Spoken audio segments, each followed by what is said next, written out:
This video clip I've put together in response to Mr. Obama's comments last weekend about how the UK would be better off staying in the European Union. So I wrote this letter to him. Here it goes. Hi, Mr. President. As an Englishman who's lived in Virginia for 15 years, Sweden for 6, Spain for 4, and Germany for 7, I'm now back in the UK. You are obviously completely unaware of the extent to which UK sovereignty has been gradually but steadily eroded.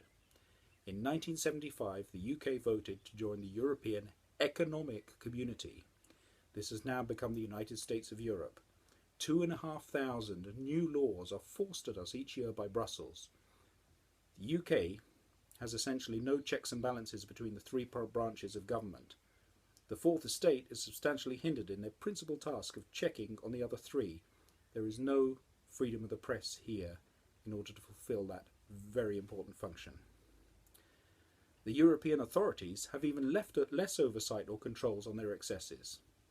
Now imagine the United Nations imposed 2,500 new laws each year on the US, which the US had no choice but to follow.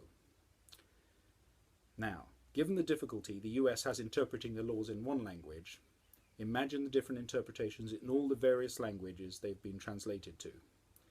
If the United States of Europe is to be a reality, then there has to be a single legal and official language. How do we reconcile the UK's common law system with the rest of Europe's Napoleonic form? Europeans do not have a common heritage, culture or history. There is no alternative but for the UK to leave. I would ask you to research the situation in more detail and reissue a change of statement based on the facts, not on scaremongering. Please keep an open mind and consider the US facing a similar surrender of sovereignty over and almost all other decisions. I've been a very strong supporter of you and your logical arguments. However, on this you are as factually wrong as you could ever possibly be. Best regards, Rob Beaumont.